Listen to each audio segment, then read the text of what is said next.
They say this is a big rich town.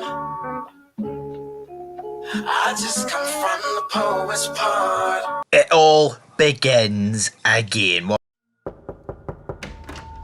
Tasha St. Patrick, you're under arrest for the murder of James. Right, guys, to Fog Entertainment, we're here with one of the brand new Ghost Power Books 2. That's what it is. Power Book 2 Ghost. And this one looks like it's focusing on Tyreek, which I thought it would be.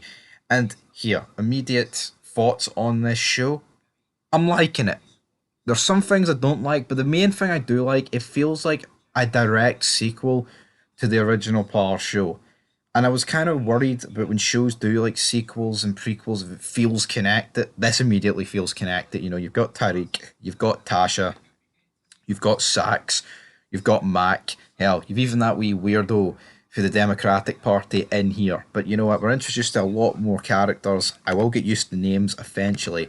This episode, though, was called The Stranger, and this is Season 1, Episode 1. And I thought there might have been a time skip, because of course we've seen like Tyreek's St. Patrick on the door in the finale of Power, and it said like 2024. Turns out it's not quite that. So, yeah.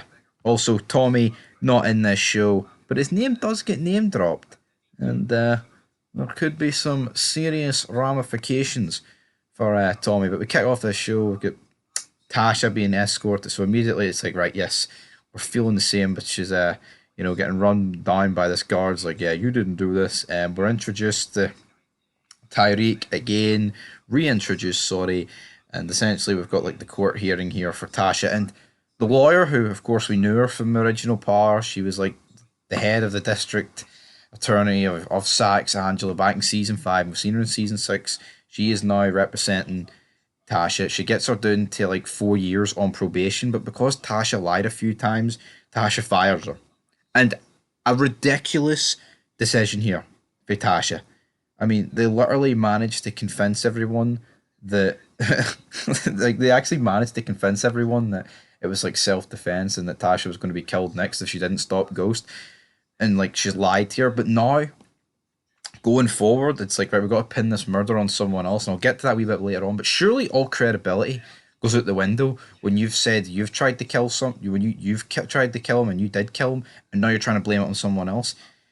Surely a jury could just never vote you not guilty to that, right? Also, the judge, which was Janine Galante, played by the actress that plays Janice Soprano. She's also in Deep Blue Sea, but I can't necessarily remember her name, but while this is all going down, Tasha will remain inside. Tyreek then receives a notification that he's got 30 minutes to the Simon Stern meeting, the which he has to run. And now he's having to do double duty at his school because he's having to look after this kid. I'll say this kid, man, the guy's fucking gigantic. He's like a basketball player in the making. Tyreek's going to essentially have to tutor him with all his classes. And yeah, things aren't looking good for Tyreek, man. He's having to run about university here and do all this crazy things. But that's the thing, I might have a problem with this show. It's like, I get it. It's going to be the rise of Tyreek, but I hope we don't spend this entire show in university. I hope there's a time skip that wraps things up. I really hope there is. There's no need. We're introduced to a few people in the university, right, but none have really had a lasting impression on me. Like the main one was Lauren, right, who looks like it could be his potential new love interest, to be honest. Tyreek, though, gets given a book, which he doesn't finish it. That causes a bit of problems behind the scene, but then once he reads it, they're all like, maybe this kid is really smart and should have been number one. So well done, Tyreek. You're laying the smack down. Extra curriculum. You're the main man. You're the son your daddy always wanted. Except you killed him. But yeah, seeing Simon Stern again doesn't really do anything for me. I wouldn't have minded if we never seen Simon Stern again. We see Tasha struggling in prison. She's now got a new defense attorney who's shit, but Tyreek notices this other guy who's quite good, and I think he could become a main character. Didn't catch his name. Well, his name probably did get said, but here, there's a lot of characters. I think Power introduces a lot of people, and I think it is kind of also here on this channel. We're reviewing like a million things at once. To remember all these names, you'll be in deep trouble. That is for sure. But he manages to get this guy's attention via like an Instagram live. They seem to be like incorporating a bit more of social media into this, and I get it. if it's based on Tyreek and he's in college, university, it makes sense to go down that route. It really does. But essentially, he gets this lawyer 50,000, and very soon he's going to need the other 450,000 retainer.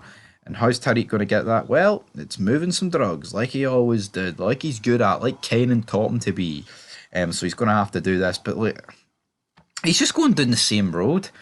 Like, I get it, this show would be incredibly boring if it was literally him just going to university, but you can see the problems here that are arising. But he manages to get the contact details of the stripper that, Tasha met in the original show, the one with blue hair. So yeah, looks like they're going to be moving some money and some product that way. Again, like, what's this spell for Tyreek? Like, what's the future hold for Tyreek? We'll have to wait and see. But yeah, I mean, it just confirms, like, Ghost was right. It's like even like Ghost having to set up this trust fund for Tyreek to pass this and do the 4 years in order to get the money. I know it's mad.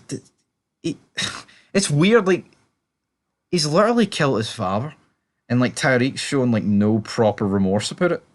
Like, if we're being honest, like, well, I say no proper remorse. I guess when he did it, he was crying and all that crazy shit. So I mean, maybe that's a wee bit harsh, to be honest. But yeah, I mean, it's weird seeing so much like emphasis on Tyreek in this show, but obviously this show is simply based around Tyreek, so I'm not really surprised about that in the slightest. But then we get the reintroduction of Sax. So we've got Sax and Mac. Absolutely, sign me up for these two. I'll take that every day of the week. Seeing these two again, absolutely. I mean, just has to be done. It has to be done at this stage of the game. Seeing Mac and Sax, especially Sax. I think Sax is really underrated. I can see why people wouldn't like him, but he's a guy who was very clean, but he's been made dirty over like these like years of going after these guys. He also, his hair looked very different as well in this, which I thought looked quite funny. But yeah, Saki's looking good. We're introduced to his family in a couple of scenes. His family are like complete and utter dickheads, to say the least. And the introduction scene to the basketball player, let's just say he's basketballs deep, baby. We're introduced to his family. I kind of felt for Tariq here. It's like he's just sticking out like a spare dick. He's introduced all these family members who I think will be playing a big part this season. There's a bit of a beef there because one of his cousins, the basketball player's cousins, was receiving head for this guy's girlfriend, and then we see him get killed later. So we're getting introduced to all these people, but all I'm seeing is like a party full of kids, like mostly black kids. There was a few white kids. I think there was a few Asian kids, but it's like, am I supposed to take note of any of these people? Like, I get it when the basketball guy talks about his cousins that are like brothers and sisters. I guess this family could be the next big family, but we'll have to wait and see. I hope there isn't too much focus on them, but judging off the wallpaper for this show and season, I think that's just the route that we're going to go down. Sax then reveals to Rakinda, whatever her name is, like, hypothetically speaking, what if Tyreek St. Patrick seen me with a gun at Truth and she's like, you'd be hypothetically fucked. He would be, but I don't get this defense for Sax. Why doesn't he go? Why can't he just say it was Elwood Rodriguez? Is that the question? Or I guess he was fired at the time. I mean, that's the only fucking problem. Then we see Tyreek meeting with Sax. Not really an awful lot going on there apart from, you need to get my mama off, I'm going to threaten the leverage I have on you. If Sax had any fucking, he's not the sort of guy that's going to go and kill Tyreek, like, so that's not going to happen. Then we get Tasha's, like, court case, so to speak, with her new lawyer, but she's not telling her new lawyer who she's protecting. But I think this guy kind of said to Tyreek, like, yeah, I know it was you, motherfucker, sort of deal. But then we get the verdict, but then Sax is there, the Democratic Party members there, and he's like, how about we enact this queen pin thing that you shot down earlier with me and Mac? Sax's hand is forced, so he has to enact this to bring down Tasha. And it's not looking good for Tasha at this point because now it looks like she's getting tried for everything. But then she admits that the actual killer was in fact Tommy Egan. So again, they've landed Tommy Egan in the shit here. Now, obviously, I was told by Young Ats, shout out to Young Ats, to watch this season before Power Book Force. So maybe Tommy will appear in this. It would seem mental if Tommy gets name dropped, list it for the murder of Ghost and doesn't appear, unless it counteracts with like power, force. Not too sure, but like, I mean, I think the bridge, like the family relationship that Tyreek and Tasha had with Tommy, that's it done now. That has to be it done. Like that, this is a line that's just crossed at this stage of the game. So yeah, Tommy Egan gets fined, and then she's like, I told him to do it. I told him to kill Ghost." He's like, "Shut the fuck up." Really funny, and that's pretty much our episode ending with Tasha. Not exactly in a good place. And what's Tyreek gonna get? And you know what? I can see Sax going down for this murder. I can, and Tasha getting it, and maybe her getting killed by that new woman who seems to be the boss of her kids over that house that we seen earlier. Something like that going down. I like Sax, but I'm surprised he survived the original Power show. I doubt he'll survive this one. So until next time, peace.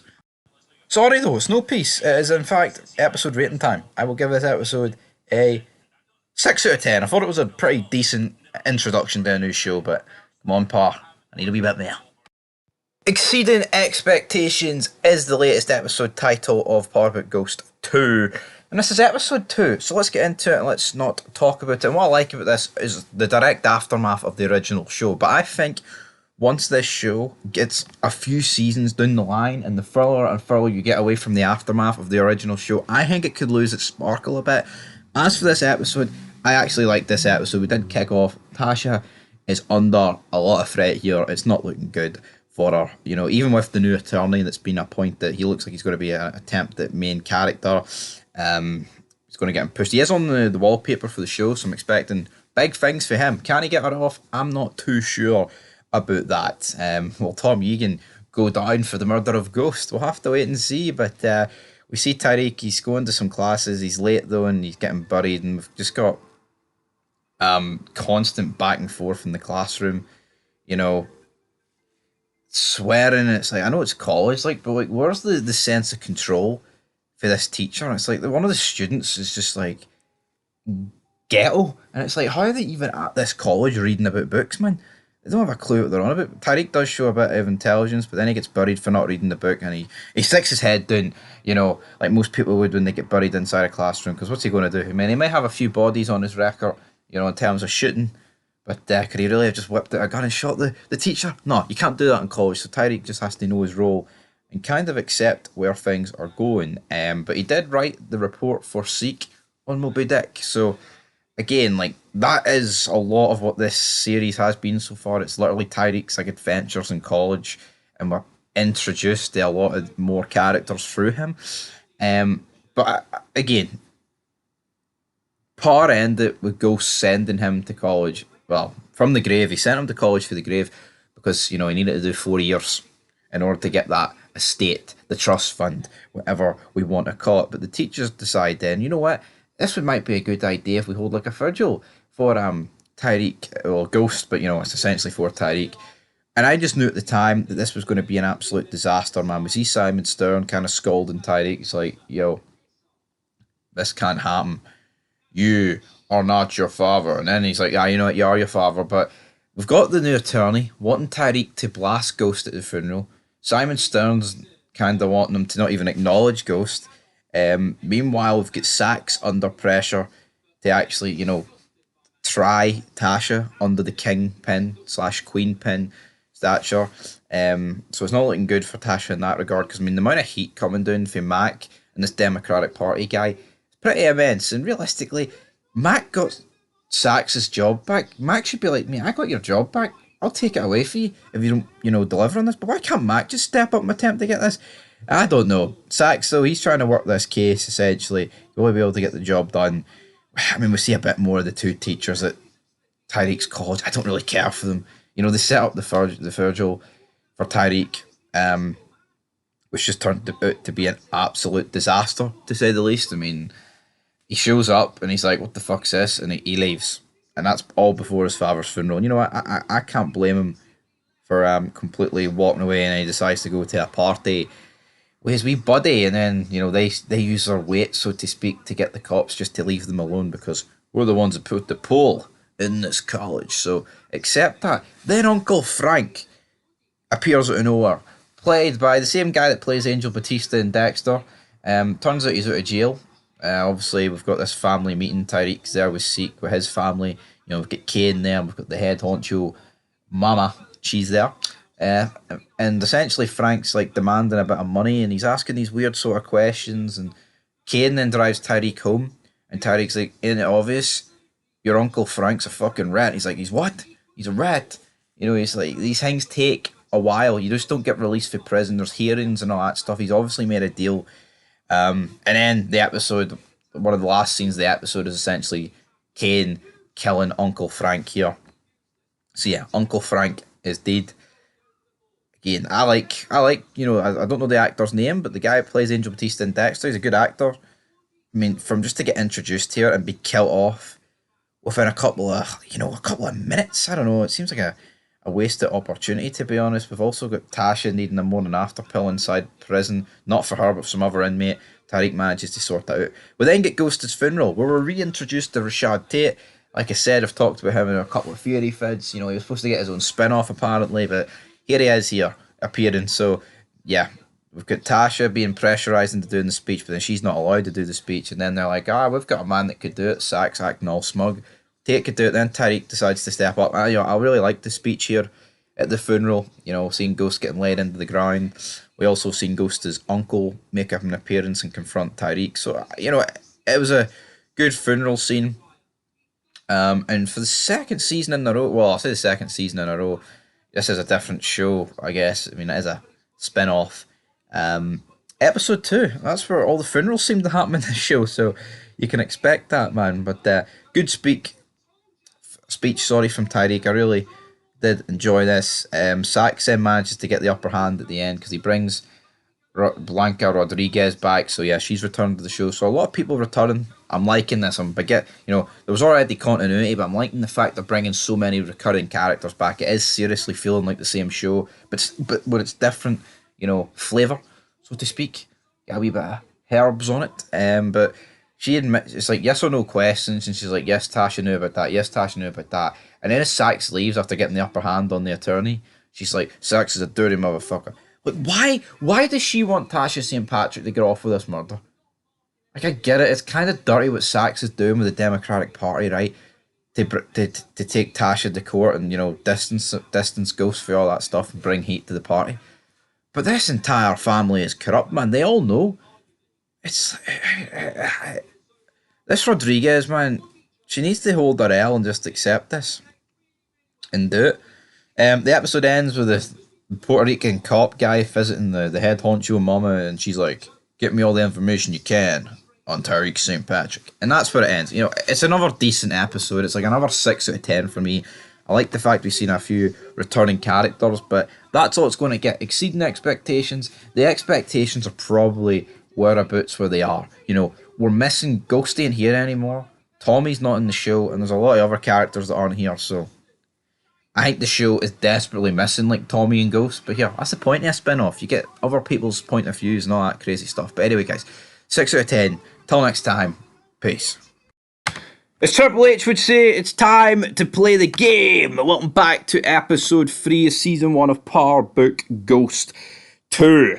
That's a very wordy title show, isn't it, man? But we're here, we're kicking off with some selling of the L drugs, the product. We see Drew and Kane. I'm beginning to get used to these characters' names. A wee montage of how they get their drugs sold, right? Then we're quickly in to the second part of this episode. And for me, this is ridiculous. So we have Tasha wanting to testify. Of course, she is on, you know, for the murder charge of Ghost, her husband.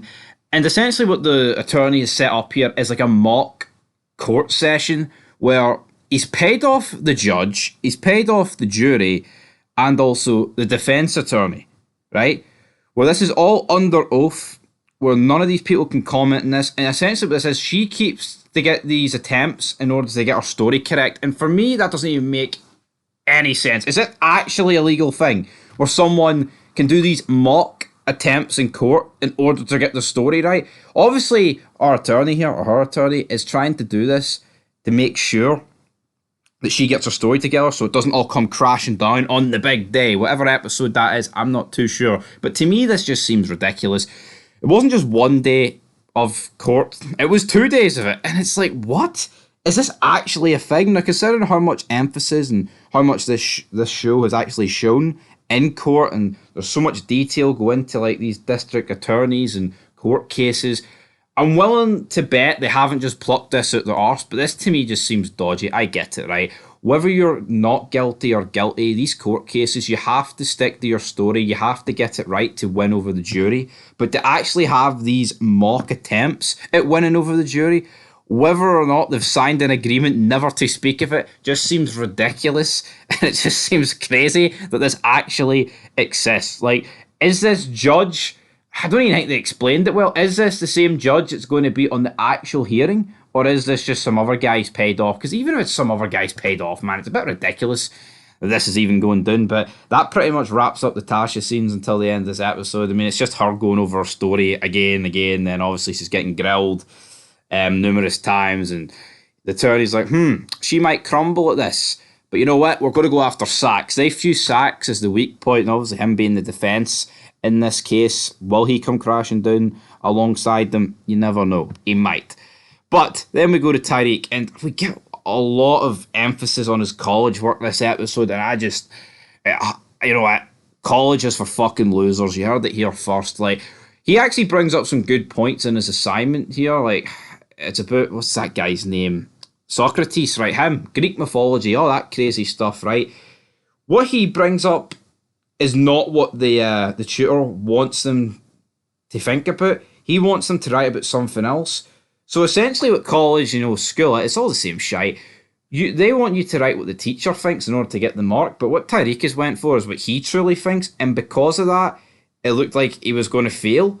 But then, on the day of the test, it turns out he changed it to what the teacher wanted to do, but then the main teacher ain't the guy that's actually marking the test, it's the other teacher by the name of Theo Rollins, and this guy decides to give Tyreek an NC, which is non-applicable essentially. He gets no marks, he gets no credit, that's what it is, no credit.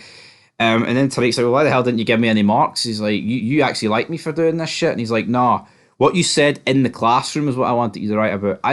Our people didn't have to, sit at the back of the bus for this. And it's like, hold on here, right? This show's based in the 2020s, I get it. Our people. He's really whipping out the race card here of what Tyreek did. It just seemed a bit woke. It just seemed a bit... And Tyreek actually called them out on it. Fair play to Tyreek. He's like, well, you think I'm just going to sit and take that shit in class? I don't like this new character, Theo Rollins. He's played by Redman. He sounds like he's a rapper. Not a fan of him, right? Not a fan of him in the slightest. Not doing it for me. Personally, I think the guy sucks. And also, like, his other... I don't even know what she's called it. She's played by Melina Labird. So let's just call her Melina for the sake of this review. Like, the other teacher at the school... Like, these two are doing nothing. I get it, right? We're into a brand new show here, and we have to establish new characters, in a sense, in the spin-off. And here, Ghost as well. It's got Tyreek having to go through 4 years of college in order to do it. But these characters are seriously bringing down the rest of the show, I think. Like, you've got the court case, the new family that's been introduced, to be honest, they don't actually bother me. I actually don't mind them. And what we've seen of them this episode was definitely the best part of the episode for me.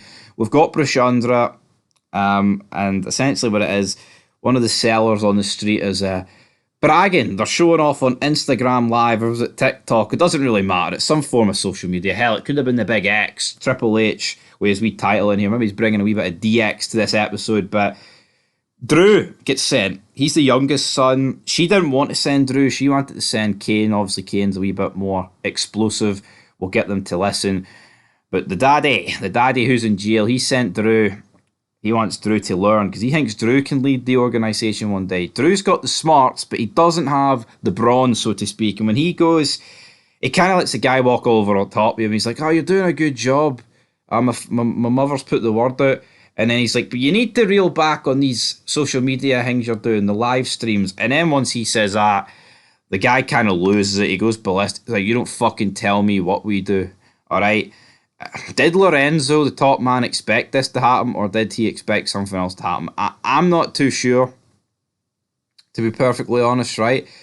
But at the end of the day, Kane was told by their mother to keep an eye on it. He comes in, he starts firing his gun, they then leave, and Drew can't believe that his mother kind of betrayed him by sending Kane there as backup when he was supposed to handle this beef. They then almost get arrested. They run down an alleyway, but then the dirty cop, I can't actually remember his name, but he then calls his partner back, and then, yeah, Kane is spared having to kill a cop, because how shit would that have been? That would have been an absolute disaster. Meanwhile, Seek, who Tyreek is also tutoring at school, things aren't. His basketball career's kind of out the windy at this point because he doesn't have enough credit, and the whole reason Tyreek is his tutor is to get this done, to get him over the line and get him back into the basketball team.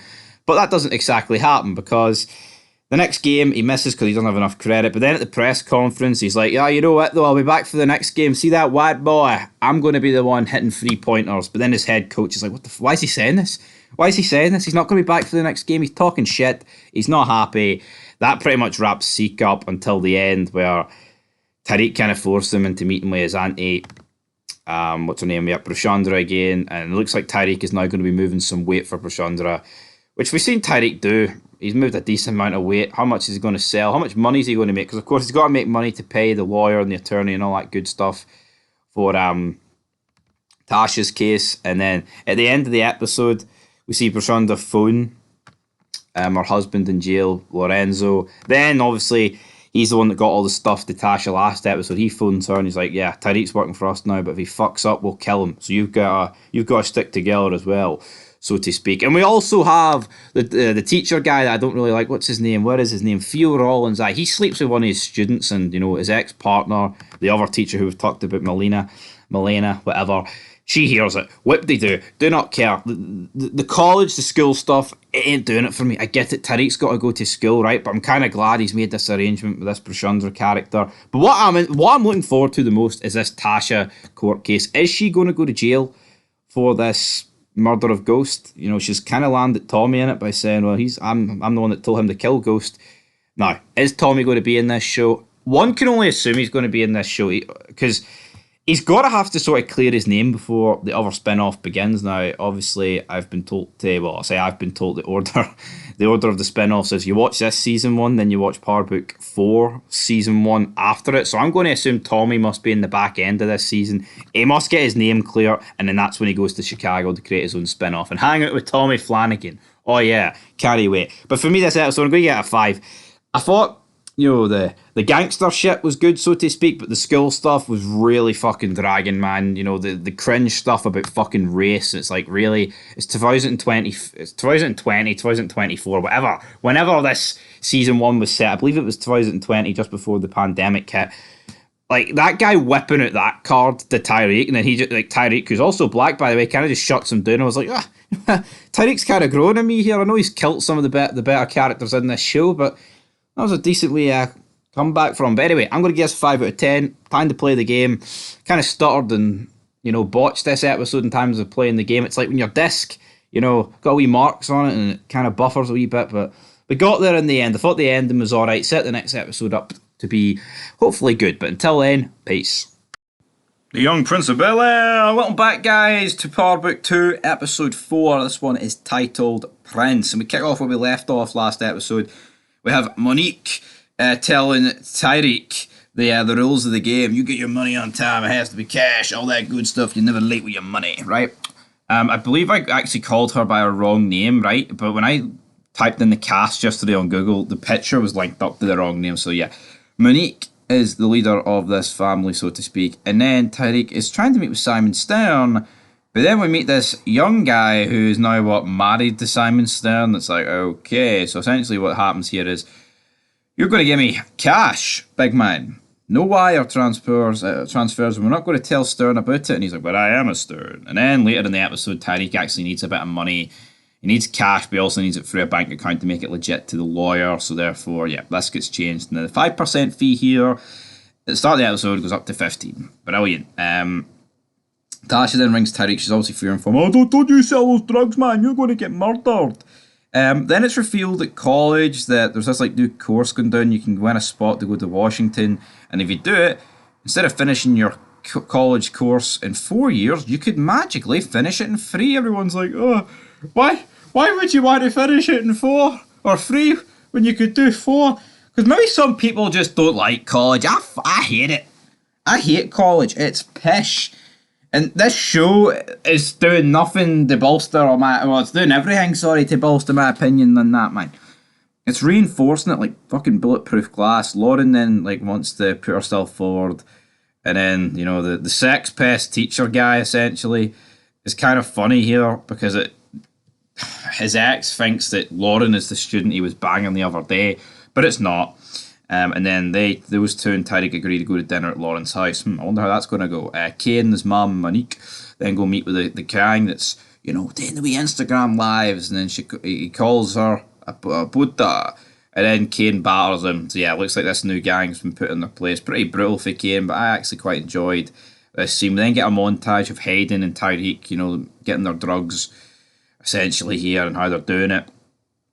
But the only thing I would say about this is it's like it goes for like nothing to like 100 real fast. Like they go for like no money to like all the money in the fucking world really quick. And even to when a point when Drew shows up, Tyreek he rejects his product, and like 2 hours later he's like, fuck it, I need more, we've ran out, me and Hayden have ran out. But I think that my favourite parts of this episode were actually when Sax and Tasha's attorney were going back and forth here. You know, Rodriguez trying to land Sax in the mud, but he wrecked her. She's like, you're the one that coerced Dre into admitting that he actually did in fact see Ghost killing who was it killing who? Terry Silver. So yeah, it's like Rodriguez's report is going to mean absolutely nothing. But then by the end of this episode, it's like for Sax, is it really going to go down well for him? We're introduced to his niece. Pretty hot, I'm not going to deny that. His niece looks pretty hot. Talking of not so hot for heterosexual, Drew is in fact gay. And when Tariq brings him along to this art class, he meets this guy. And I tell you what, not what I wanted to see. Not what I wanted to see. They go back, they're kissing, they're touching. I mean, honestly, seeing this, I'm not looking at the screen. I honestly, I'm not. I can't watch it. I cannot watch gay sex scenes. And you know what? If gay people don't want to watch straight sex scenes, then fair enough. But for me, I can't. I just cannot watch this. But Sax is under serious pressure at this point to bring this down. So he's like, you know what? I need to establish that Tyreek is selling drugs. So what's he going to do? He's going to bail out his niece, Riley, and he's going to use her to spy on Tyreek. Again, another shady move by Sax here. But you know what? It goes according to plan, I guess. We'll see how it really goes at this stage of the game. But like I said, I really enjoyed the Sax stuff this episode with Agent Rodriguez. It really tickled my balls. You know what I'm saying? But then we get Mac and the Democrat guy. They confront Rashad Tate. And at this point, you know, you've got a bit of chaos because Tate's like, what I'm guessing is you guys don't want me to go out there and say that James St. Patrick was a fucking drug dealing murderer who slept with every woman in New York just to get his way. He's like, no, kind of want you to reel down. He's like, brothers, I don't want to testify. He's like, oh, we heard you, but you're fucking testifying. So he testifies, basically paints St. Patrick in a brilliant light. He's like, oh, all had to be Tasha. She threatened me just before James's death. I feared for my life. Yes, the ex-cop. He's like, yeah, and there was an attempt on my life. And Sykes never made me lie about St. Patrick. Oh, no. Never made me lie about Terry Silver and all that good stuff. Never, ever, ever. He didn't do that, damn it. He didn't do that. All that good stuff. So yeah, it looks like Sykes did get a one here. And then Tariq, who was told to bring flowers to Lauren's dinner. Flower shop's closed. Oh, damn. I hate it, this scene. See Lauren's parents, the fucking dad, stuck up bastards, you know, and they're still crying about the fucking race card. No, honestly, like, it's 2024, right? This is only a few years ago.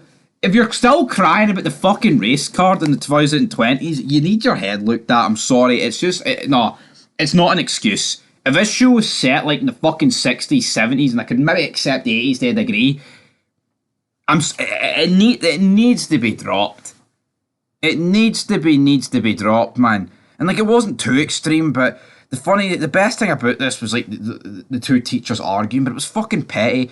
Tariq then gets took upstairs by Lauren, they share a kiss, and then her boyfriend appears out of nowhere. Tariq's like, well, fuck this, I'm leaving. Do not blame him for leaving. And then the two teachers return to like the dorm and start having sex. I do not care about these two in the slightest. These two are doing absolutely nothing for me. This is filler. Absolute fucking filler. I get it, we need to introduce new characters, right? And it was a male and a female sex scene, so it was better than the previous sex scene we seen. Absolutely, 110%, guys, right? But these two are doing nothing, and I mean fucking nothing. Sorry, rant aside, they're doing nothing. All right. Riley looks like she could become the girlfriend of Hayden here. Then we see the drug dealer on campus, like the original drug dealer on campus. Him and Hayden get into a fight, and he gets thrown out, and then ends up getting suspended. So pretty big circumstances there. Then we get like a pretty funny end to the episode where Lauren and Tyreek talk. He's like, I just played in the game. I've got other options too, you know, because that's Diana on my phone. And then, yeah, Tasha receives a phone call and a picture, but Tyreek's like, kid's doing well. Then Riley sends Sax a picture of Tyreek at the party the other night, and he thinks he's probably going to be able to get Tyreek in on it. Anyway, guys, I enjoyed some scenes this episode. Like I said, I really enjoyed like the lawyer stuff, and you know, I actually don't mind Tyreek as a character, but the college stuff, it's like it's having too much of a bearing on the show for me. I get it; they want to make it feel different. Hell, they're doing a good job at feeling different. But anyway, we give us a 6 out of 10. Till next time, peace. We are at the halfway point of Power Book Ghost 2 this season, and was episode 5, season 1, and we have got Gift of the Magi, and we kick off with a returning character. Straight away we've got Tyreek's birthday celebrations, and for some reason I thought nothing was off here, then I quickly realised, oh wait, Tasha is actually in jail, there's no way she could possibly be here for this. She opens the door, and Raina returns. She hugs Raina. We've seen Ghost imagine Raina, now we've seen her imagine Raina. So yeah, pretty much rock bottom. She looks at a photograph of Ghost, Raina, her, and Tyreek. And interestingly enough, the two on the left are both dead, and the two on the right are very much alive, but could soon be dead. He then jumps in the car with Kane, does Tyreek. Where are they heading? I'll tell you where they're heading. They're going to the Marnade's house, where Agent Ramirez gets told to piss off, because I have the PUSSY, as Monet trying to teach Diana, but it's not just about sex, you can manipulate them other way. Sax then goes to Maniqua, he's like, right, you need to not testify here, it could blow back bad, but she's like, nah, I'm testifying. Tyreek then meets with Sax, and they're in the same agreements, because, you know, if she testifies about how the fact someone saw Sax at Truth that night and they realise it's Tyreek, they'll quickly they think that they'll quickly realise that he was the one that did it, but obviously Sax doesn't realise this, but Tyreek puts 2 and 2 together about who's the one that killed her. So yeah, I mean, I always said though, like, I think Tyreek being the one to like, his leverage against Sax doesn't really work for me. It's like, yeah, so what, have you seen him at fucking Truth? Him and Blanca, like, I guess he's in bad terms with Blanca Rodriguez, but at the time he wasn't in that bad of terms with her. Could have just lied, like, absolute disaster. Absolute disaster, to say the least, in that regard. But hey, moving on up. Riley then reports back to her Uncle Sax, and she's like, yeah, I've been kind of spending the time in Tyreek's room. He's like, Jesus, you've been fucking Tyreek. I didn't say sleep with him. He's like, no, I haven't been sleeping with him, I've been sleeping with his roommate. And he simply says, to report and observe. But does Riley take this message? No. Tyreek then shows up late to another class, right? Oh, fuck it. I hate this teacher, man. He's like, as a young black man, you're not making us look good, Tyreek. Fuck off. Why is he continuously playing the race card? He's like, oh, and then he talks to his brother late in the episode. Oh, us black folk weaseled our way in, and the white man can't get rid of us. What year is this show set? You know, it's modern day. You know, see in 2024, the 2020s, man, in this recent time period, there's one thing the media and everybody else hates, and that is a white, straight male. This guy trying to paint this picture of Tyreek that, oh, you're just living up the stereotype. No, loads of kids are late to school, mate. It doesn't matter if they're race or religion. Loads of kids are late. And to be honest, Tyreek showing up late's pissing me off because it means this guy goes on a rant about Black History Month each time he fucking does it. And Tyreek put him in his place. Like, you're not my fucking father. And you know what? I agree with that. Also, Monet did question Tyreek about how, do you know why Drew was drawing this? Tyreek then goes to Drew and is like, does everyone know you're gay? And he's like, yeah, kinda. So yeah, Riley's beginning now to pushing Hayden into spilling some beans about Tyreek, but I knew this wouldn't go exactly according to plan, and rightfully so. But Tyreek, he's trying to get Moniqua to come off the case. He goes to her, but as he goes to her, Sasha's attorney turns up and he's like, Sax, where the fuck are you, Sax? But obviously it's not Sax, it's Tyreek. So it looks like the ball's beginning to drop here. It's not looking good. Riley then trying to get some information out of Hayden more about Hayden, sorry. He kind of goes off on one. Tyreek then gets his drink drugged by Riley. And then, yeah, he falls asleep on the couch with Lauren. There was a bit of a love quarrel going on here between Tyreek, Lauren, and what's her name? Diana.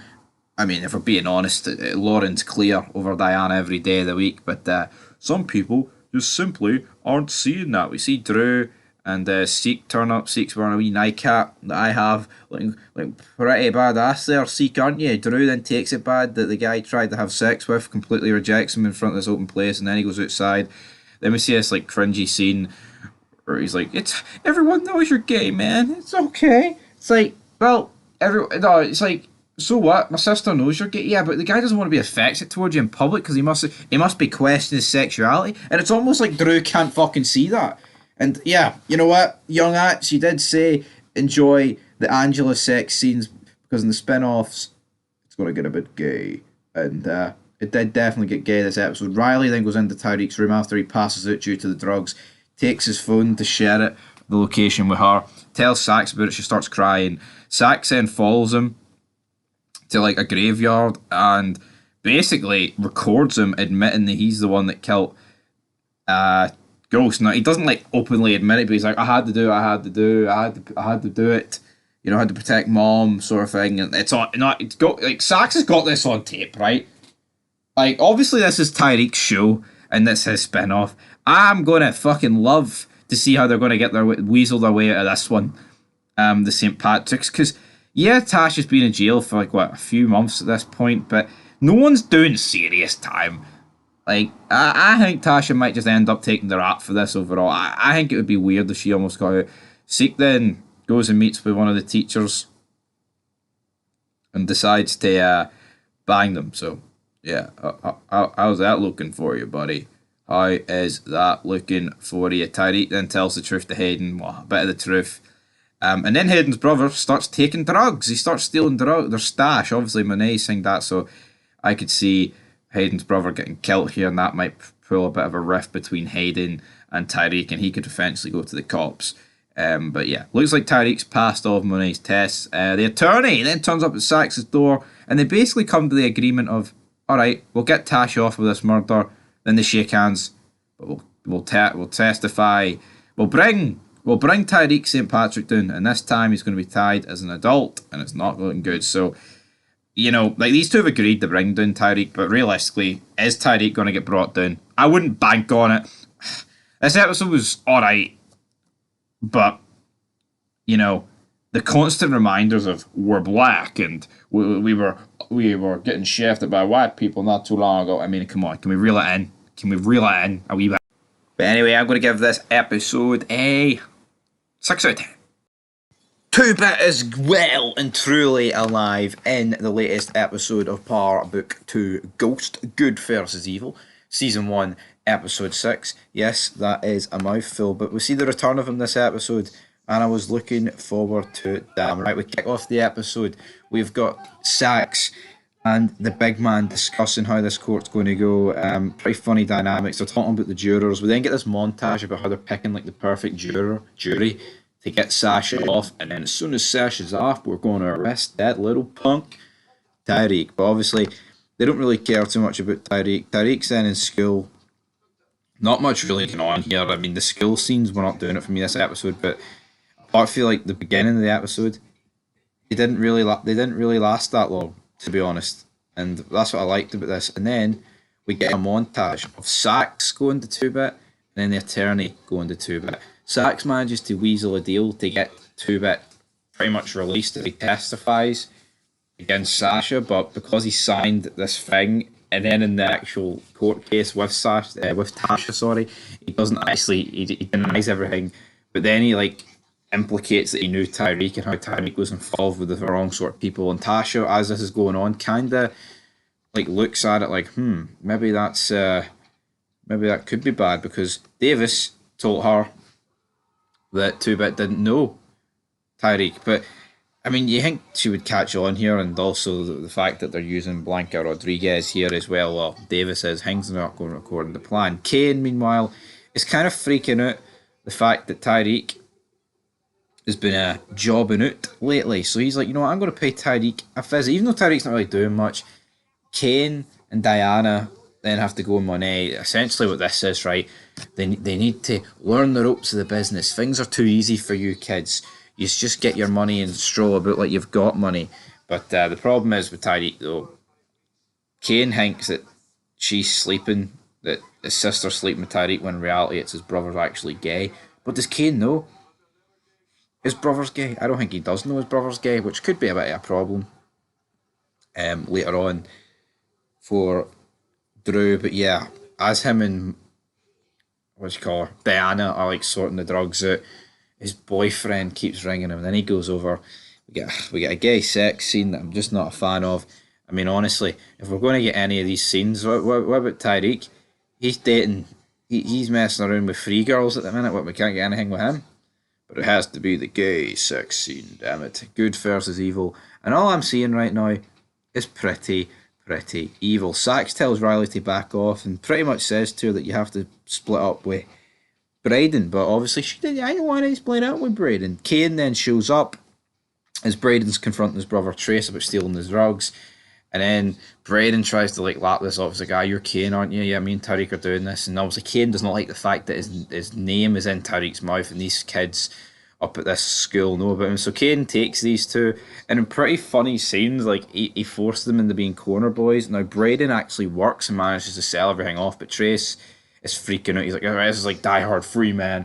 He goes over to the payphone, because he obviously, his reference here in Die Hard 3 is the fact that like Bruce Willis, obviously white, was dropped off in Queens, a black neighbourhood. He didn't quite have the same billboard sort of thing that was strapped to Bruce Willis in the third one. If you know, you know. But it was funny. He gets beat up, but then Kane manages to bring him, essentially save him. But as this is all going on, Riley and Tyreek are both in the same room, and they're playing chess against each other, trying to figure out, what the hell's actually going on here? What has actually happened to Braden? Because at this point, you don't actually know what's happened to him. Well, they don't. We, of course, know at the end of the day. But as Kane's trying to drop them off, they get pulled over by the cops. But it turns out it's Ramirez, and he's like, Kane, so how you doing, big man? Help me get rid of these two, and we'll all be A-okay. But then, essentially, he tells Monet, and she explains, well, you know what, I need to sort Kane out. But we'll get to that a wee bit later on in the episode. Diana, pissed at Tyreek, then pays him a visit about finding out that they're moving the drugs via like coursework in the school. And as she's like obviously confronting him about that, what's going on outside the room, or inside the room, that's where Riley. So she's like, have you got your little girlfriend Lauren in there? But he's actually got Riley in there, and he does not like Riley, which is kind of funny. We also have Trace being told by Braden to keep quiet. You cannot trust this Trace guy. He just seems like a waster. Like, Braden does speak a bit too much, but at the end of the day, he will keep quiet. He's like a wannabe gangster. He starts talking to Tyreek when he finally gets back, like, selling those drugs on that corner were great. All this. Ramirez then goes to Monet about it, says there was two white boys. They're going to expose the business. Feels to her how, like, you know, their historical family ties lie. Things aren't good. Monet then finally confronts Kane about it. You get Drew and Diana looking on. There's a bit of a scuffle between them. He tries to get Drew and Diana off him, and his elbow cracks Monet. It's like, it was accidental, but like, Monet's supposed to be built as this powerhouse, this like big woman. I get it, right? She is the mother of these three. So like, a child hitting their mother should be like frowned upon, and it should be. And that, obviously, her lying on the ground and selling this adds a bit more weight to it. But it's like any like sort of thing that you take of her being a threat here, I just can't really buy. Like this would be like Tyreek or Reina elbowing. But then Tasha's not built up as like the queen pin, even though that's kind of what the court case is about, to be honest, which is happening as well during this time. The which 2-Bit completely goes back on his word and he feels completely betrayed. But yeah, things aren't looking good for Tyreek because it looks like they're building that case up on the side by getting 2-Bit to admit to all these things. But yeah, Kane obviously after elbowing his mum, which was due to basically saying that dad runs things better, he then visits his dad in prison. And what does his dad proceed to do? Batter him. He gets the prison guards to batter him and says, "You never lay your hands on your mother." I mean, it was accidental, but yeah, it's not like he killed him here, which I thought might have happened. So yeah, he beats his son up, gets his son beat up, teaching him a lesson. But like Lorenzo's acting the big man inside while his wife's on the outside, getting double dipping, I say, with a police officer. It's like Kane could have just and Kane knows what's going on. I mean, pretty much everyone knows what's going on. Kane could have just fucking sold out his mum and been like, "Ah, well, you're acting the big man in here, but it's all going to shit out there." Meanwhile, the Democratic Party are not too happy with Sachs' performance getting 2-Bit, a known criminal, to walk out, and that's how we end the episode. We see the watch that he stole at the obviously that heist they did at Truth. There was emphasis on that at the beginning of this episode and emphasis on it at the end, so maybe 2-Bit will end up going back to jail because they'll realise one of the watches he stole and the watch that he is wearing is connected to that robbery. But anyway, guys, probably the best episode of Power Book 2 for me. I really enjoyed the court scenes, and there was a lack of like classroom stuff, and for me, that really made the episode a wee bit better. But anyway, I'm going to give this episode a 7 out of 10. Till next time, peace. What's your favourite week of the year? Big Stevie Cool, while it's Sex Week. And welcome back to Power Book 2. Season 1, Episode 7. This one's called Sex Week. And we do kick off this episode with a robbery. Kane has recruited 3 unfortunate fellows to rob a church. They rob all the money. And the weird thing about this is the masks they're wearing are just not exactly ideal. You know, see Kane, he reminds me of like Blade. You know, he always dresses in all black and... You know, if he is a vampire away from being Wesley Snipes is what I'm trying to say. But they steal the money. They actually end up shooting one of each other, which was a fucking ridiculous decision, to say the least. Then we have like a wee school meeting, so to speak, and they're going to reveal the 5 names. And Tyreek ain't on it. Lauren's on it, though. Tyreek's fucking raging about this. And then as this is going on, though, some guy runs in, starts throwing condoms about it's Sex Week. And it's like, right, hold on. See this gimmick in college, right? I get it. It's more than a gimmick, right? It's that everyone just sleeps around and yada yada yada. They do all this shite, right? Which is all good in the hood, but like this is like almost like a massive college-wide orgy. Just fucking weird, man. It is. Like I think it's different with boys, but imagine being a father and you know your daughter's going to a college like this. I mean, come on, play the game, son. Tyreek doesn't really want to dive into any of these condom-related adventures, so he gets talked to by his teacher. But then the big jobber guy, he thinks Tyreek is actually sleeping with her, when of course we know it's Seek, which ain't good. We then have a scene where Hayden is eating out Riley, to say the least. He's like, "I'm getting used to this, brother." Tyreek then comes in, he's like, "What the fuck's she doing in my room?" Crying. So yeah, then they have to write these like play cards, right? Where like they all have to hold a secret. But for Tyreek's card, the teacher, he changes it that a professor at the school is sleeping with a student, obviously thinking it's Tyreek, trying to lay him into the ground. Monet is worried though that Kane hasn't pulled through and he's not back. It's been I think it's like a 3-day time skip at this stage of the game. Tyreek's also worried though about the fact that things aren't going according to plan. He needs his product to sell, but the distribution is dried up. Sachs and Davies then come to the conclusion that they need another witness. Enter Paz. I thought we seen the last of Paz a few episodes ago. Turns out I'm wrong. Turns out I'm seriously wrong at this stage of the game. Paz, we had a full episode dedicated to her in the original part. To me, that wraps her up, right? That wraps Paz up. I don't agree with it, even if that was her last appearance, to give her like a full episode. But Jesus Christ, man, it's just absolutely ridiculous to give her just absolutely ridiculous. I just don't understand. Giving her a full episode, then to bring her back, it's like, what are we doing? What are we doing? Disgraceful scenes. Lauren and Tyreek are like kind of like flirting on her bed, and then her boyfriend comes in and takes a fucking picture. This guy's a goof, man. Comes in with the old black attire. It's like, fuck off. You're not Kane. You're a jobber. Look at him. His clipped back ears. He looks like a dog that has its ears clipped. He's like the most pathetic looking bastard I've ever seen, and Tyreek rightfully puts him in his place. Tyreek then tells Hayden that, here, Riley, she tried to sleep with me, man. She drugged me at the party. Then Trace like backs these claims up.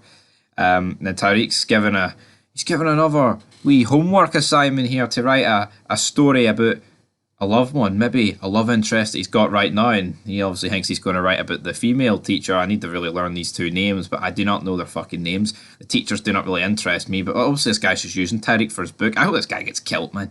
Hope he gets killed in the crossfire or something. Paz then testifies, and this was supposed to go in favour of Davies and Tasha, but it turns out it's not looking good. But then Davies tries to use some of his own medicine here. And who came out better in this round? I would say Sachs came out better in this round. Kane then gets picked up. He manages to get released, but then he talks to Ramirez and says that Tyreek St. Patrick's now in the picture and things aren't looking good, big man. Then Kane's needed for a pickup. Diana did go to Kane's girlfriend's house. He was there. He said he'd be there, but of course he get picked up, so he's not there. And then, of course, what happens? The guy and Monet get into a bit of a scuffle. Tyreek comes up the stairs. Monet gets the upper hand, drops this guy, kills him. They get rid of the body. Drew then, also Tyreek and Diana kiss. Drew then shoots the guy to make it look like a robbery, but in reality it's not a robbery. He's like, oh, you can't shoot him, Tyreek. You never shot anyone. Of course you have, big man. So it looks like Hayden and Riley are pretty much done at this point in the relationship. We then have a scene where Kane returns home. Him and Ramirez confront Monet, but nothing really happens for this. Tyreek then clears himself up. Right, so Lauren, right, tries to kiss Tyreek. Obviously she's broke things off with her boyfriend because he's just a fucking weirdo bastard at the end of the day, right? And then she's kissing Tyreek, and then Tyreek's, I know why you're doing this. You're trying to get the secret because, of course, the assignment, you got an A if you didn't find out your partner's secret or whatever, or you didn't reveal yours. But it's just what is going on here? Why, this Lauren had a boyfriend, didn't do anything with Tyreek, then she dumps him and now they're kissing. I completely agree with Tyreek here. He's like, I just break up your boyfriend and now you want me. So fuck, I don't like this Lauren bitch. She tries to fucking act that she's here, is she hot? Absolutely, not denying that, right? But it's ridiculous that we are led to believe here that she's in the right. Tyreek absolutely justified in his actions here for me. Can't dispute this. Then they whip out a witness here, Davis and Sachs, that definitely free Tasha but shaft Tyreek. I do not recognise her. I'm going to assume it might be Ray Ray's cousin. I do not recognise this woman in the slightest. Maybe because it's been a few years. Maybe she's grew up or something. I'm not fucking too sure. Tyreek and Hayden kind of make up. Paz then goes to Tasha and is like, I know you didn't kill Ghost, but you know who did. Dun dun dun dun dun dun. It's like, fuck me, man. Is it just going to be a bath load of Paz the next couple of episodes or something? What is going to go down? What is going to go down in the crazy scenarios here? Is it going to be Paz simply fading into the background? It could be quite incredible if that goes down that way, because I really thought after that full dedicated episode we would have got the end of it, but we didn't. It's an absolute disgrace. It's a catastrophe. It's a disaster. It really, really is. But yeah, Paz is back. How did this episode feel? I'll give it a 6 out of 10. I think it was a wee bit of a step backwards for the previous one, but that's it for Sex Week. Not much sex going on And yep, that's where we're going to leave this video. So until next time, leave your thoughts down below, and peace. I did it for the family. Dominic Toretto makes his long-awaited debut in Power. Only joking, it's not. But it's Power Book 2, Season 1, Episode 8, Family. First, kick off the episode, we buy a drug-selling montage here, and then we quickly get to Family Night. And I just didn't dig this. It's like, they're just whipping up the racism card every week now on Power, and I get it, right? This is like a heavily black show, but when did they really do that in the original show? Like, they didn't. And here, you know, I'm actually enjoying this show, but it feels like at least a couple of times an episode they're digging up the racism card. Come on, guys, it's the 2020s. The show's not set in the 1920s, alright? And obviously, the professor, he's still suspecting Tyreek of sleeping with his girl. With C2-Bit, though, he goes to visit Spanky's mum, who's wearing a Rest in Peace Spanky t-shirt, which I thought was funny. He gives her money and says, like, yeah, you know what, whoever rat it on Spanky inside, I fucking dealt with them. So he's done that. So yeah, things are looking good. We've also got a basketball match tonight. The NBA scouts are there. We have got the scouts there for Big Seek. Lauren's parents, I actually cannot stand these people, man. And like Tyreek's about to go out for dinner with him, and then who comes into his room? Effie returns after a wee while out of the series, I guess. To which looks like her and Tyreek are going to get closer, but he's like, no, I can't do it. And then after a wee phone conversation with his mum, he's banging her. We'll get to that scene a wee bit later on. 2-Bit then appears, and obviously he's wanting a wee bit of cash. He's wanting money. And since Ghost is dead, he can't pay that debt. He goes straight to Tyreek. And Tyreek's like, right, I'll get your money, blah, blah, blah, which I thought was funny. Also, the Professor guy, he's continuing with his book story. I like 2-Bit. I really hope they do not kill him off here, because I'll not be happy. I'll be an angry bunny. Put it that way, but Tyreek's tried pretty much every method in the book here to get money, and obviously, in order to get this money, that's what gets him into the business with Effie. They have a bit of a sex scene here. Tyreek, she whips out the condoms. It's like, really, Tyreek? Really? Practicing safe sex? Sex with condoms is, Andrew Tate said, a little bit gay there, you know? But anyway, Tyreek got him some. He then gets followed by the Professor. Is he sleeping with Carrie? No, he's getting drugs for Drew, so yeah, that's all good for him. We then essentially get, Seek's. After a wee drug selling marathon here, we get Seek's basketball tournament. Hayden finds out, though, that Tyreek's been jobbing him out, essentially. He's not too good about this, but obviously Kane has put a plan in motion with the GTGs and their leader in order to kill Tyreek at the basketball game. Got an undercover guy going in dressed up as Stanfields, and he's got a bit of a shiv. And then we have the football match, right? The basketball match, sorry. Monet kind of suspects Carrie, though, sleeping with Seek a wee bit. Nothing major, though, here. We have the game. Tyreek says, right, you know what? I've got to leave here. I've got to go get some food, water. We want anything? Kane's like, yeah, I'll take some nachos and baguettes and all this shit. It's like, Kane, shut up. And then this is where he gets chased into the swimming pool. He's fighting the guy one-on-one here. But then he gets saved because it looks like the guy was going to definitely get the upper hand. As 2-Bit arrives for his payment, cracks the guy in the back of the head, and then drowns him in the pool. 2-Bit keeping Tyreek alive. He's like, yeah, motherfucker, I just saved your life. You owe me more money. I like 2-Bit. Absolutely like 2-Bit. He did take, though, the guy's the weapon he's going to use Tyreek, so what's he going to do with that? Kane then gets the text message. Oh, shit. And this obviously spirals things into control because you had 2-Bit texting Kane that it's done, but it also went to the GTG as well, and they've found it. And this is where shit hits the fan, because we get a thing later on in the club. Drew shows up. He wants to get with his in the closet boyfriend, right? And he keeps going on. If this guy doesn't want to commit about his sexuality because he thinks his family might not love him, right? I get it. 2020s. Oh, that should be, your family should love you who you are, man. Who the fuck is Drew to force this guy to commit? You can't force anyone to do anything. It's like Drew's doing like a form here, like reverse rape or something. Weirdo. Leaves the building, but then the GTG enact their revenge. They jump Seek, and looks like they're actually going to kill. So they're going to shoot his knees out. Obviously, being the NBA legend that he could be. If they shoot his knees out, that's a lot of money doing the drain. But then Drew offers himself up. He's like, shoot me instead. But then they don't do that. Drew manages to get the gun off him. The crew run away. Drew basically, hangs on out looking good. Obviously, GTG guy pretty said that Kane put this in motion. Seek's obviously pissed. He's crying. He goes to Carrie for some comfort. Drew and Monet share a conversation, and it's pretty much at this point where Kane is booted out of the family, essentially. And he does do like one final bit of order. He does wipe out the GTG, then he spares their leader, and he's like, I want half your cash. So we'll see how that goes. Tasha then rings Lorenzo in jail and essentially like threatens to keep Tariq safe. Why are you guys trying to kill him? Because he also phoned Tasha saying about that. And then the episode pretty much ends, with Tariq sitting with Monet on the pier, and she's like, you know what? Protect yourself, you've got a gun. If you kill my son, if he's trying to kill you, that's justified. But if you openly go hunting for my son, that's personal. So yeah, is this season going to end with Kane dying? I don't think so. I think he's quite a big character to kill off in season 1. But I have had a few comments and I've seen a few things that apparently the spin-offs like killing off characters too soon.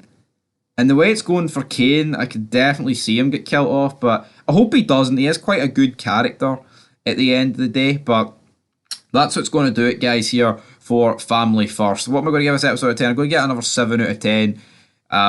Things are getting a little bit woke, though. Can we say it? I know it's TV shows made recently. I mean, what movies and shit? What can you do? Like, honestly, I'm watching Tulsa King, but that's Stallone. Stallone's not woke, right? Stallone is the least woke guy I damn know. But anyway, guys, 7 out of 10 for Family First.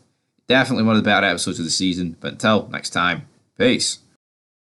I've turned into a monster, and I keep getting stronger. Welcome back, guys, to Fog Entertainment. We are here with another Power Book 2 review, and it is Season 1, Episode 9, and we kick off this episode, which is called Monster, hence the intro to this review, with Kane and the GTG leader basically getting rid of all the bodies, and Kane's like laughing while this guy's like cleaning up his crew's bodies. Bit of a mess. Tariq then receives a wee text message for 2-bit like, where's my money? 50k. He doesn't have the money though, and his lawyer doesn't really hearing this, and he kind of lies about it. But they're bringing a witness in. Who could this witness be? I wonder who it could be. Carrie keeps asking Seek questions. Oh, your bruises, what happened to you? But Seek doesn't tell her just yet, but she cares about him. Then we get this scene where the police come in. Obviously, they're worried about, what's happening here in the school. There was a murder in the swimming pool. Scooby-Doo. Now, Seek did say that whoever jumped him might have been a member of the GTG. And then the police say GTG, then she says it, and it's like, whoa, you've heard of them. Turns out Carrie used to be a prosecutor, which I'm just not really buying. Like, what age is this Carrie woman? I mean, it seems like she's been in this school a long time, and she was a prosecutor before this. Like, what age is it? And then, like, the police officer, like, we're going to need to ask some students who have been affiliated or have a criminal record. And then that's when they all start going, oh, this is racism. No, it's just fucking common sense. Whatever students would have a criminal record are the ones that you would think are most likely, involved here. It doesn't matter based off race. Now, the only thing racist here is the teachers assuming that students who have criminal records are of colour or black. I mean, honestly, the police guy was fucking. It's a fucking. I actually am enjoying this show, but they are tuning up the wokeness to like 110. I hope when I watch, Raising Canyon's based in the 90s, so that can't really be that woke. And then Power Book 4's got Tommy in it, which is he's probably like gonna have to be like the lead character. I'm assuming it's not going to be as woke as this, but Jesus Christ, this is going to like woke levels. The shipment though is not exactly in here for Rico, so Monet's had to give Tariq some coke in order to deal it. But damn, man, that scene was seriously doing my tits in. Tariq then comes into class, and then they're all talking about criminals, and then Lauren's like, if you're in jail, you're a bad person. Tariq goes off and, but my mom's in jail and she didn't do it. Obviously, he's getting defenses of his mom because his mom didn't do it. It was him that did it. But let's not pretend Tasha's innocent. Like, yeah, she didn't do that crime, but more often than not, right, if you end up in jail, you have had like a criminal life in the past or have done some shady shit. Even if you're going to jail for crimes you haven't committed, now I get it, right? There is sometimes you will literally get falsely accused and you innocent people do go to jail, right? But more often than not, you know, it's a disaster. It's a catastrophe. If you're a criminal, you will be in jail. Let's not pretend like this show's trying to spin it that there's some bad guy, like they're doing a good job of like portraying this like the politicians as like these evil people who just want these people in jail to fit the narrative. Which that works with the Democratic Party, maybe not the Republican Party, but Sachs, he's under surveillance this episode, and when the witness that they're going to use is revealed as the stripper that Tyreek got drugs from and like Tasha was friends with, the Democrat guy sends a guy over there and he takes pictures of the attorney and Sachs, so it looks like they're pretty much landed in the dirt here. Kerry starts doing a bit of investigation into Seek's family and all that good stuff and manages to find out that Alejandro, or whatever that guy's name is not looking good. Drew then confronts Kane. Kane kind of says to him, how about you leave money behind and me and you're on the streets out there, better than mum and dad. Lorenzo, that's his name. But anyway, kind of falls on deaf ears here, to be perfectly honest. Then they're sitting around the table and Monet's like, we're not mentioning his name. We're not allowed to do that. The stripper woman, she kind of agrees to testify, but only because it's going to help Tasha not go against her. And Hayden's not exactly still on board with Tyreek at this stage of the game. Tasha then gets told by the woman attorney that he's lying, man. It's some stripper they're using, which obviously Tasha's not good. And then she wants her to pass a word on to Tyreek that this stripper's like Slim. She could be bad, but you know what to do with Slim. And Tyreek's like, oh, yeah, my mum told me about Slim. Yeah, I'll just stay away from him, a.k.a. let's fucking kill him. Shaft it, man. Killing him. Careful killing him. Monet then threatens Kerry, like, back off or else sort of talk. Tyreek then meets with Effie in order to get this product sold, and he's like, I'm sorry about the other night. She's like, yeah, I turned into a monster the night I gave you up at Choke. He's like, damn, maybe I need to accept who I am. But of course he's jobbed out the money, because it looks like the money he gave it to the stripper for her to leave town and not testify, which obviously has created a serious problem now, because now he can't pay Monet. So he did a good thing here, Tyreek. I guess single mother doesn't really exactly want to kill her, even if she is a stripper. But then Sachs can't use her because obviously she's fled town. So what does Sachs do? He goes one card deeper and he decides to bring Tyreek in to testify, but that's not going to happen just yet. Tyreek then shows up, tells Monet that he hasn't got the money. He's then getting held at gunpoint, and then it turns out Rico has actually gave all the supply to the GTG and Kane, but Kane can't believe this, so he pulls a knife on the GTG leader, and then he reveals what's going on, and then Kane puts two and two together. Holy shit, they're going to wipe out my family. And then as Tyreek's getting held at gunpoint by Monet for not paying, they then get blasted with guns, and it's like, I get why they would do this, like shoot through the walls, but if you want to kill all these people inside this building, just go in. I mean, like, they have like one gun between them. Obviously, I get, they don't know that, right? But this looks like a serious crew. But obviously, plot purposes, we can't literally just kill Tyreek, Monet, Diana, and Drew. But Drew tries to be a hero run for the back door, gets shot through the shoulder. Kane then arrives, carries him to the hospital.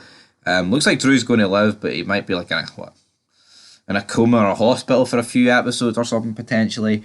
But yeah, not looking good here for Kane for the foreseeable future, but he's not going to die, put it that way. And then outside the hospital, Monet essentially disowns Kane, and then Kane decides to meet with Ramirez, and he kind of gives it the talk about, you know what,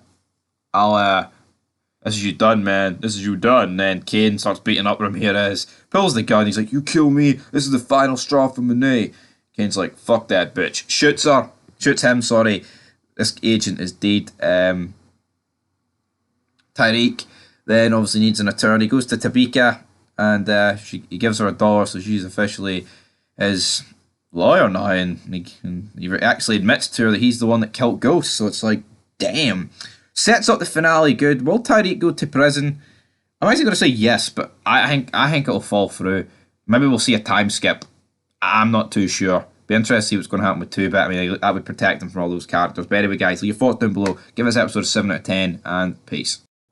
Thomas Patrick Egan. Welcome back, guys, to Fog Entertainment, and we're here with the Season 1, Episode 10 of Power Book 2. And you know what? There's one thing I like about TV shows. It's when they deliver with their season finales, and this did deliver. Now, I've got a few wee things to question in this episode, but before we get to it, it is Heart of Darkness, and we kick off the episode with Monet, and this guy who I've never seen before, must just be a corner boy or something.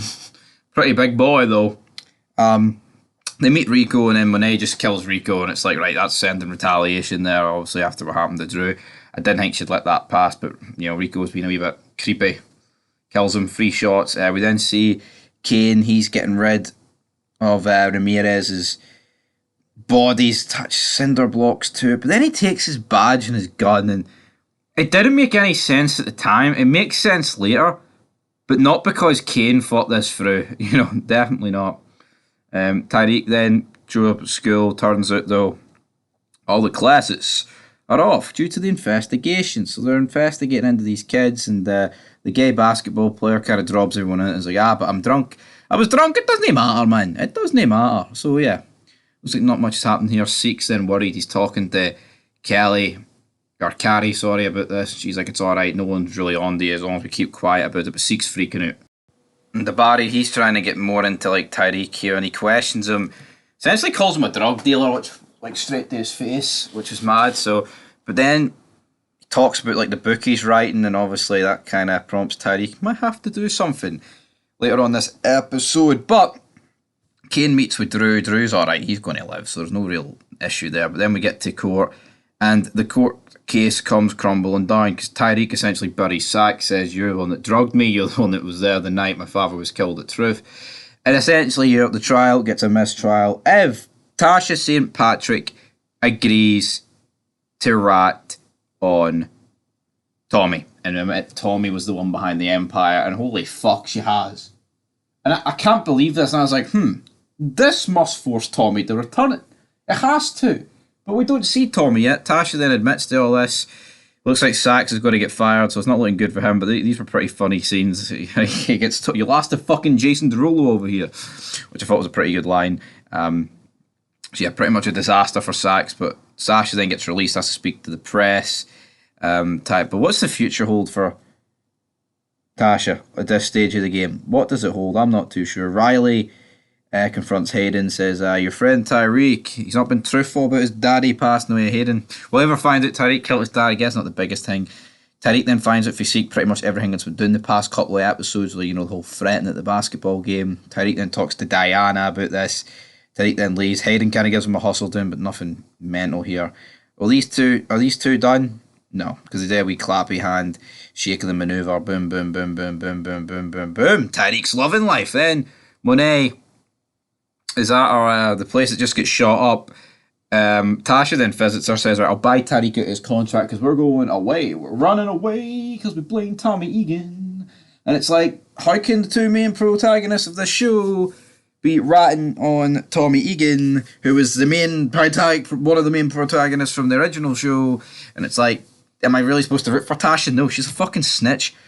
She got fucking Kanan killed, essentially got Ghost killed, and is now trying to get fucking Tommy locked up. As this going down, though, there's a shootout outside. The guy who's Monet's bodyguard for this episode gets dropped. Tasha looks at the window, and who is it? It's Tommy pulling away. Well, we just see his car, and I'm like, holy shit. Tommy is back. Tasha then confronts Tyreek, and is like, right, we've got to flee. Tommy's in town. She's like, he's a killer, and Tyreek's like, yeah, but so am I. Right, Tyreek, I think you're a decent character, and you know what? You have killed people before, but let's not pretend that you and Tommy are on the same level. Just because you have two people, right? Just because you have two people and both of them have killed people, doesn't mean they're on equal territory. It doesn't, you know. Like, pretty much everybody that's in this drug game, that's been in this show, like, more or less everyone that Tommy has killed would have been, you know, in the drug game.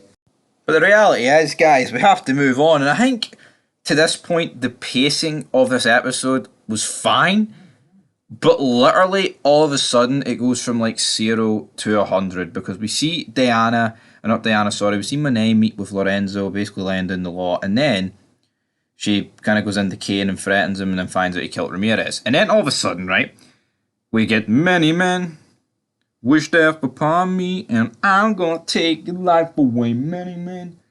You got shot down. Many men. Gotta pop this clown. Murder this fool. I'm hungry as a motherfucker. Many men is blasting. I'm like, shit. Something serious is gonna go down. Tariq sees Tommy's car. And then, who exits an apartment?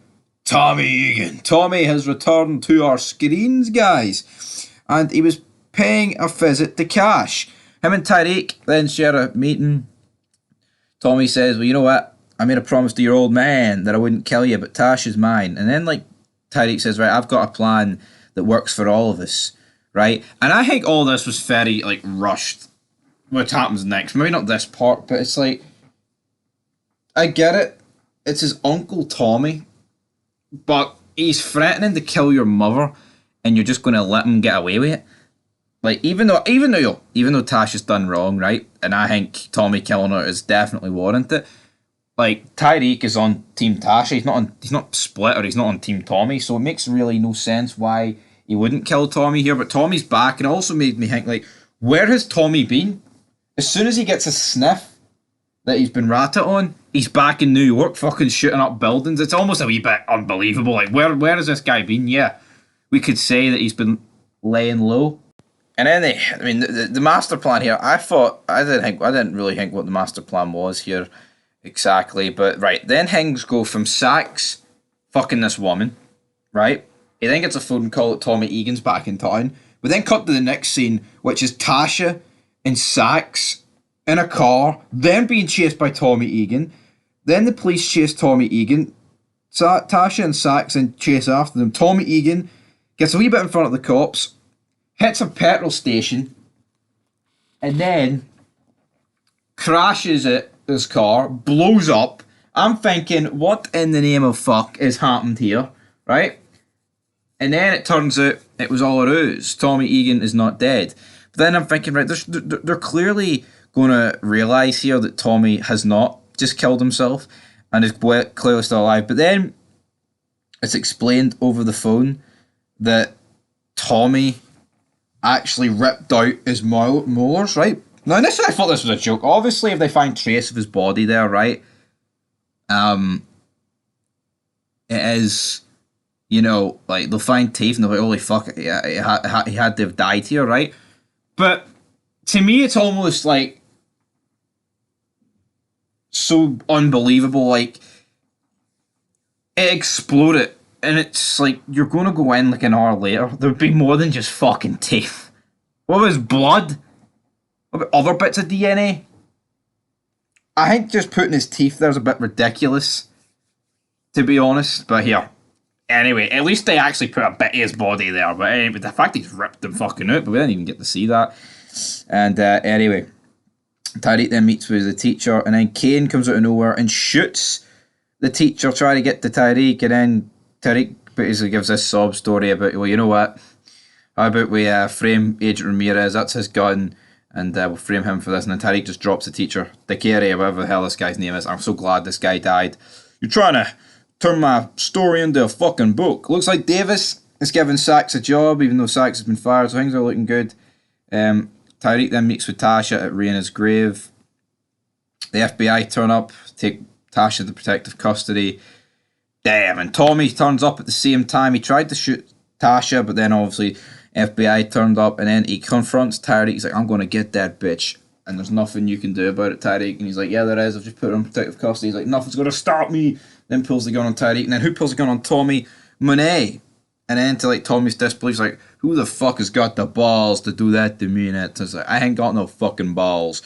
And then they let Tommy walk. So yeah, Tommy returned for season 1 of Power Book 2, and I understand now why you need to watch this in order. But the way the original show ended with Tommy just leaving, by the looks of it, it looked like it could have just worked. But then, how's Power Book 2? How's it going to work? Like, Tommy's still wanted for this murder of Ghost, so we'll have to wait and see how that goes. I'm going to assume the charges get dropped, or he runs under like a different name, and I think it's Chicago that spin-off setting. Not really too sure how it's going to go down, to be perfectly honest. Looking forward to the Tommy spin-off. I think it will be better than this. But yeah, they let Tyreek live and then they drive off in the car, and it was front of Ghost's grave as well and Raina's, which was quite sad. And yeah, Tyreek admits to Monet that he's the one that killed his father, and then ghosts always live. And that's how it ends, guys. Pretty good finale. As I said at the start of this review, they did go all out. Like, you can't deny that. They brought Tommy back. I think it is a bit stupid. Like, where's this guy been? Has he literally just been living under fucking ground for like the past month or something? And I think some of his tactics here are a bit shit. Like why wouldn't he just wait on Tasha to get out? I mean, the shooting up of Monet's drug place was a bit cheap as well, but it was great seeing him, and like the fact that he hadn't appeared for like 9 episodes made this feel even bigger. He felt like a big shot, and he does warrant his spin-off. He absolutely does. Like, I know there was talk of a Rashad Tate spin-off, but he just doesn't warrant it for me. But anyway, guys, leave your thoughts down below. Tommy is back. He's not dead. It ended pretty good. I mean, I'm going to give us an 8. See, I think it's an 8.5, but we only can give out halves when we're both rating episodes, so it's not a 9, but it's an 8. For me, it's an 8.5, but I have to give it an 8, guys. So I'm giving it an 8 out of 10. That is it for Power Book 2. Up next for me, Power Book 4. Looking forward to that bad boy. That's it for Heart of Darkness, though. Peace.